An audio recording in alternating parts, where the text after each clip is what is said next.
நீ நாகமணியை பயன்படுத்தி மறுபடியும் என்கிட்ட இருந்து பறிச்சிருவ. அதனால நாகமணியையும் நீ பணையம் வச்சுதான் ஆகணும். ஏன்னா இந்த பிசினஸ் அண்ட் ப்ராப்பர்ட்டி விஷயம்லாம் அப்பாற்பட்டது. உண்மையான வெற்றி யாருக்கிட்ட நாகமணி இருக்கோ அவங்களுக்கு தான் சொந்தமாகும். உன்னை பாராட்டி ஆகணும் பிரேம். மக்கள் சொல்றது உண்மைதான். எந்த அளவுக்கு அனுபவம் கத்துக்கிறதுனால கிடைக்குதோ அதை விட அதிகமா ஏமாற்றத்தினால கிடைக்கும். ஒரு தடவை நீ என்கிட்ட தோத்ததுனால உனக்கு அனுபவம் கொஞ்சம் அதிகமாவே வந்துருச்சு.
ஆமாமா, சுமங்கலி பண்டிகைய எல்லா சுமங்கலி பொண்ணுங்களும் கொண்டாடுவாங்க.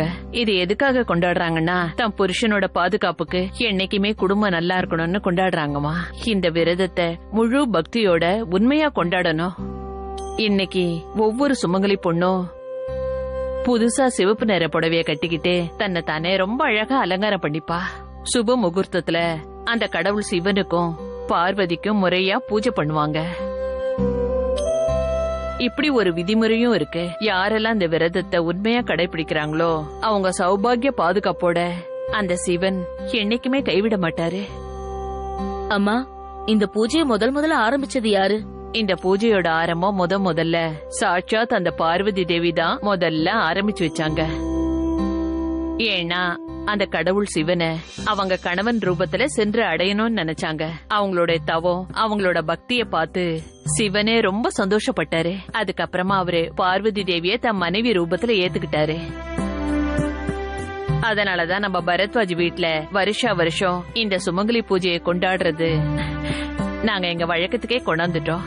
இந்த குடும்பத்துல இருக்கிற எல்லா மருமகளுங்களும் தன் புருஷனுக்காக விரதம் இருப்பாங்க, பூஜை பண்ணுவாங்க. அப்புறம் சாயந்தரமா அவங்க கணவர் பூஜைக்கு அப்புறம் அவர் கையாலேயே தண்ணிய குடிக்க வச்சு அந்த விரதத்தை முடிச்சு வைப்பாரு. அதுக்கப்புறமா மனைவிக்கு ஒரு வாக்கு கொடுப்பாரு. அது என்ன வாக்குன்னா, அவர் மனைவிய எந்த காரணத்தை கொண்டும் கைவிட மாட்டேன்னு சொல்லுவாரு.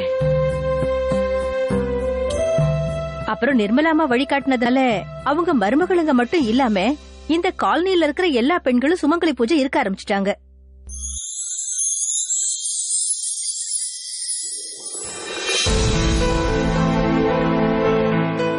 நான் எப்படியாவது சித்தார்த்தோட தனியா பேசி ஆகணும்.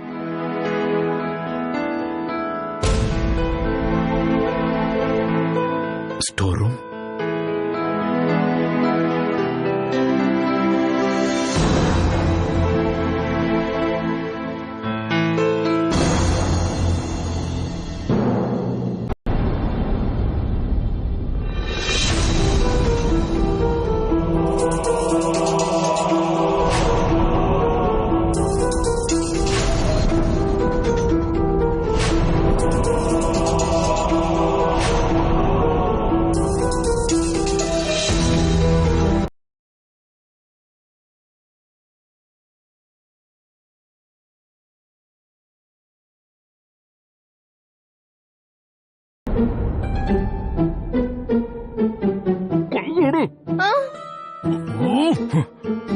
நீ இங்க யார தேடிட்டு இருக்க? உங்களதான்.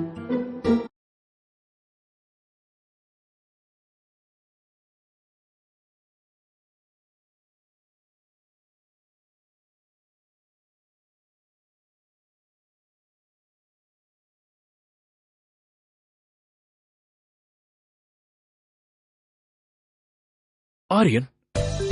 அட என்ன பாருமா, வீட்டுல இருக்கிற எல்லார் முன்னாடியும் நான் ஆரியன் தானே. மத்தவங்களோட பார்வைக்கு தானே உங்களுக்கு அந்த மாதிரி இங்க யார் தெரியறாங்க சித்தார்த்? இங்க நான் மட்டும்.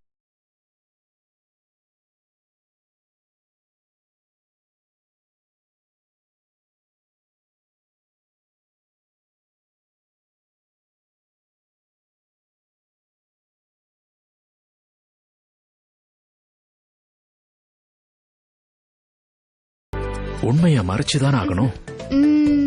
நான் ஆரியன், சித்தார்த் இல்லன்னு. ரோகிணி, ஒரு விஷயம் சொல்லவா? கால் வலி தாங்க முடியல, கொஞ்சம் கீழே இறங்குறியா? Sorry sorry sorry. எதுக்கு கூப்பிட்ட?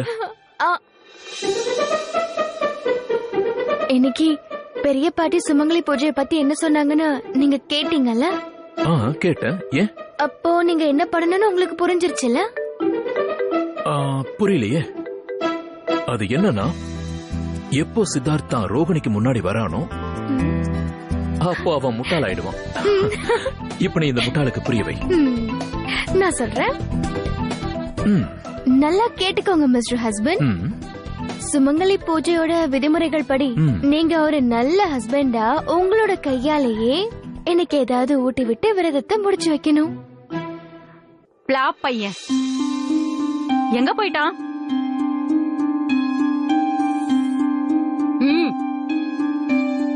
இந்தா சரி கேளுங்க பசங்களா, நீங்க ஆரியனை பாத்தீங்களா? சித்தார்த் சித்தப்பாவை பாத்தீங்களா? அவர் இப்போ ஸ்டோர் ரூமுக்கு போயிருக்காரு. ஸ்டோர் ரூமா? அவனுக்கு அங்க என்ன வேலை இருக்கு? இதுல புரிஞ்சிக்க வேண்டிய விஷயம் என்னன்னா, நீ அப்படியே உன் அம்மா மாதிரி துப்பறியும் டைப்ஸ். யாரு எப்ப எங்க போறாங்கன்னு எல்லாமே தெரியும். என்ன நீயே மாட்டி விட்டுரு போல இருக்கு. ஐயோ, அது எப்படி ரோகிணி முடியும்? நீ கொஞ்சம் யோசிச்சு பாரு. நான் ஆரியன் இல்ல சித்தார்த் ஆயிட்டேங்கிற இந்த விஷயம் நம்ம குடும்பத்துக்கு மட்டும்தான் தெரியும், வெளியாட்களுக்கு இல்ல. அப்புறம் எப்படி என்னால இதை பண்ண முடியும்?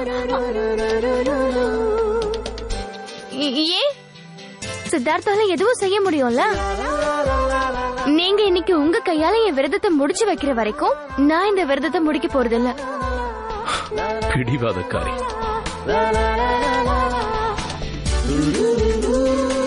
இப்போ நான் என்ன சொல்ல போறேன்னா,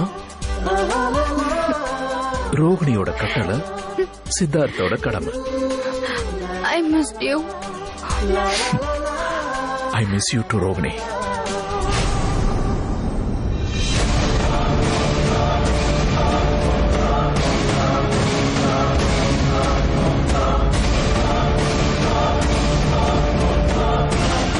எப்பயாவது சித்தார்த் ரோஹிணி கிட்ட சொல்லியே ஆகணும், சின்ன பாட்டி ஸ்டோர் ரூம் கிட்ட வந்துட்டு இருக்காங்கன்னு.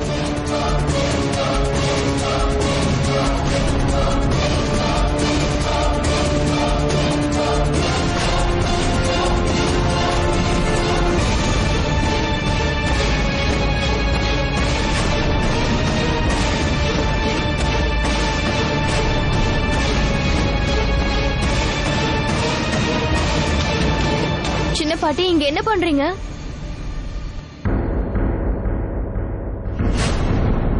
உங்களுக்கு ஏதாவது வேணுமா?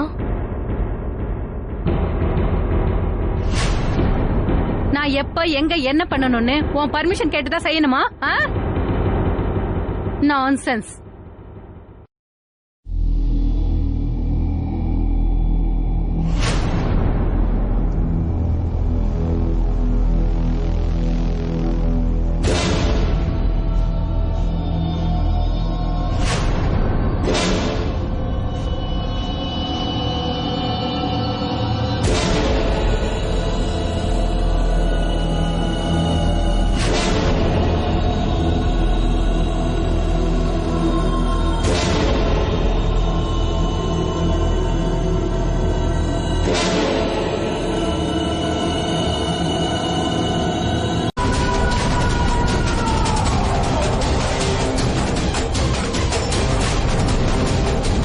என்ன எதிர்த்து நீங்க பேசாம இருக்கிறது தான் உங்களுக்கு நல்லது.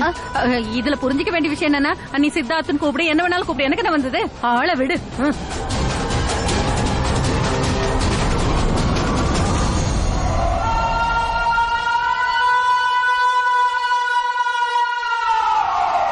ரோஹிணி, சித்தார்த், நீங்க வெளியே வாங்க. சின்ன பாட்டி போயிட்டாங்க. தேங்க்யூ சோ மச் மாயா, நீ எங்க 2 பேரையும் காப்பாத்திட்ட. எனிவேஸ், இப்ப நான் கீழே போய் ஆகணும், இல்லனா வெளியே சின்ன பாட்டி கண்ணுல நான் படல, அவங்க ராஜ்வீருக்கு சொல்லிடுவாங்க, அப்புறம் பெரிய பிரச்சனை ஆயிடும். நான் இந்த வழியா போயிடுறேன். வா ரோஹிணி. மாயா, ஒரு நிமிஷம். என்னாச்சு? பிரச்சனை ஒண்ணும் இல்லையே? தேங்க்யூ. அது எதுக்குன்னா, இப்போ நடந்த விஷயத்துக்கு உனக்கு நான் எப்படி நன்றி சொல்லுவேன்னு எனக்கு தெரியல. நீ நன்றி சொல்ல வேண்டிய அவசியமே இல்ல. அவசியம் இருக்கு மாயா, நிச்சயமா. ஏன்னா இப்போ நீ மட்டும் எங்களை காப்பாத்தலனா அப்புறம் சின்ன பாட்டி ராஜ்வீர் கிட்ட எல்லாத்தையும் சொல்லிருப்பாங்க. சித்தார்த் குணமாயிட்டாருங்கிற விஷயம் ராஜ்வீருக்கு தெரிய வந்ததுன்னா அதுக்கப்புறம் நிச்சயமா பெரிய பிரச்சனை ஆயிருக்கும். இன்னைக்கு உன்னாலதான் இந்த வீட்டுல எந்த பிரச்சனையும் ஆகாம இருக்கு. மாயா, எப்போ சித்தார்த் குணமானாரோ அப்பவே நான் அவரோட பேசணும்னு ஆசைப்பட்டேன். ஆனா அப்போ ராஜ்வீர் இருந்ததால எனக்கு வாய்ப்பே கிடைக்கல. சித்தார்த்தோட ஞாபக சக்தி எப்படி திரும்ப வந்துச்சோ, சித்தார்த் எப்படி எனக்கு திரும்ப கிடைச்சாரோ அதே மாதிரி உன்னோட நாகமணியும் உனக்கு சீக்கிரமா திரும்ப கிடைச்சிடும். நான் உனக்கு செஞ்ச உதவிய என்னோட கடமையா தான் நினைக்கிறேன். ஏன்னா இன்னைக்கு சித்தார்த்துக்கு பழைய நினைவுகள் திரும்பினாலும் நீங்க 2 பேரும் சேர்ந்து இல்லல, இது எல்லாத்துக்கும் காரணம் நான் தான். அதனால நான் உனக்கு ஒரு வாக்கு கொடுக்கறேன். உன்னைய சித்தார்த்தையும் நிச்சயமா நான் சேர்த்து வைப்பேன். அப்புறம் இன்னொரு விஷயம், என் மனசுல இப்போ சித்தார்த் மேல எந்த கோவமும் இல்ல, உன் மேலயும் எனக்கு கோவம் இல்ல. Thank you so much. போலாமா?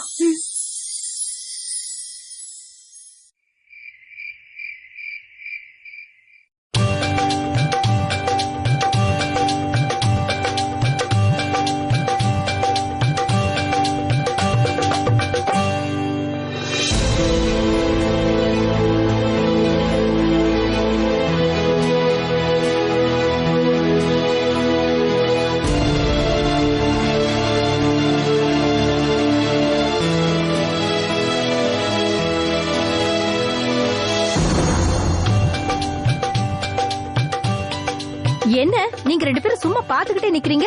வாங்க வாங்க, நீங்களும் ஆடுங்க. இல்ல, வரல. ஒரு நிமிஷம், நான் பேசுறேன். நீங்க போங்க. ரோஹிணி, இதுல புரிஞ்சிக்க வேண்டிய விஷயம் என்னன்னா, உனக்கு டான்ஸ் ஆடணும்னு தோண மாட்டேங்குதுல்ல? ஆனா சீமா, நீ டான்ஸ் ஆடி இந்த ப்ரோக்ராம கலகலப்பா பண்ண முடியல? இல்ல, அது வந்து இத மட்டும் சொல்லிடாத, என்னோட பிரேம் இல்ல, நான் டான்ஸ் ஆட மாட்டேன்னு.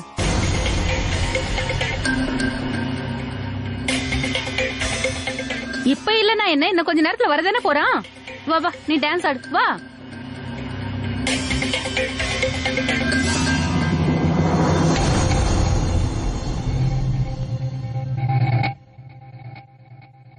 சந்தோஷத்தை கொண்டாடுறதுக்கு இது கடைசி வாய்ப்பு. நீ எவ்வளவு சந்தோஷமா இருந்துக்க முடியுமோ அவ்வளவு சந்தோஷமா இருந்துக்க சீமா. இதுல புரிஞ்சிக்க வேண்டிய விஷயம் என்னன்னா, இதுக்கப்புறம் இந்த வீட்டுல சோகம் மட்டும்தான் இருக்கும். சோகம்.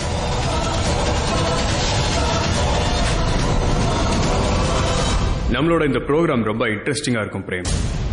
இந்த வாய்ப்பு உன்னோட வாழ்க்கையவே மாத்திடும். இந்த சம்பவத்தை நீ என்னைக்குமே ஞாபகம் வச்சிருப்ப.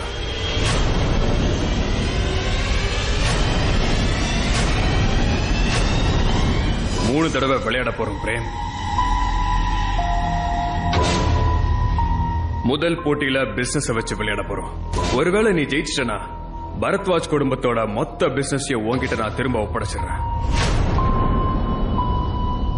ரெண்டாவது போட்டியில வீட்டை வச்சு விளையாடுவோம்.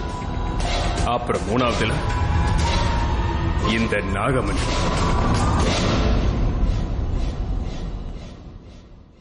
ஜெயிச்சிட்டா இந்த மூணுமே உனக்கு தான். அதுவும் நிரந்தரமா உனக்கு தான்.